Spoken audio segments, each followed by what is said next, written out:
According to witnesses, Meg was at La Cemetery smirking and waving to the photographers while using victims to pump up for the Archewell.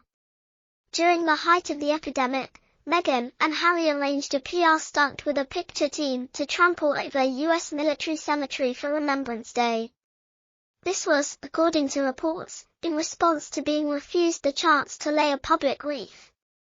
At the formal royal celebrations held in the UK, Prince Harry and Meghan Markle paid a particular homage to the victims of the September 11, 2001 attacks.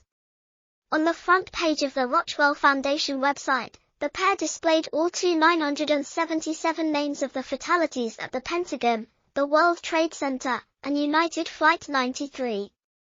To commemorate the 20th anniversary of the catastrophe, the page was given the title In Memory. Those who are old enough should recall the utter tragedy of that day, with the buildings being struck by aircraft, the flames, the unfortunate people falling to their deaths, the towers suddenly crumbling, and the heroic people who were inside. Consider the heroes who sought out and saved those who also perished. When we consider them all on the 20th anniversary of 9/11, the majority of us have a knot in our throat.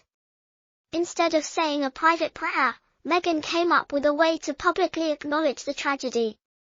She took the first and last names of all the deceased victims and posted them on her business website to demonstrate how pious she was and draw attention to how she remembers them. Only in museums or monuments do we ever see the display of the victims' names in full and all together, because the names are not to be used casually or desecrated around on worship. Meghan didn't think or feel anything like that. Instead, she was only concerned with the need to increase awareness of Archewell and her brand.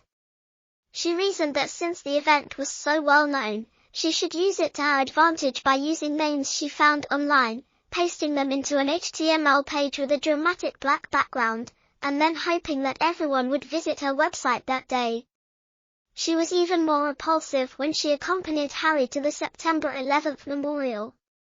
A caller may have been taking pictures of them as she was beaming and waving joyfully in the direction of the camera. She did her best when she turned to face the wreath. Diana had been looking at melancholy. She pushed her way in at the Harlem school, reading a bench book, and tried to pass herself off as a genuine member of the British royal family by meeting the governor and mayor of New York City. The PR stunt was verified by many witnesses. Additionally, the very following day she attended a charity function for injured troops and made it all about her.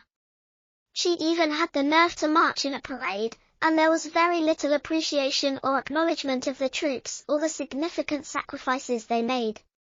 Visit a cemetery if you want to express your respect, but keep in mind that they always need to chronicle everything with cameras and film. Cruise demonstrates how utterly unauthentic all of their behavior is. Why must their publicity department inform the media about everything they do?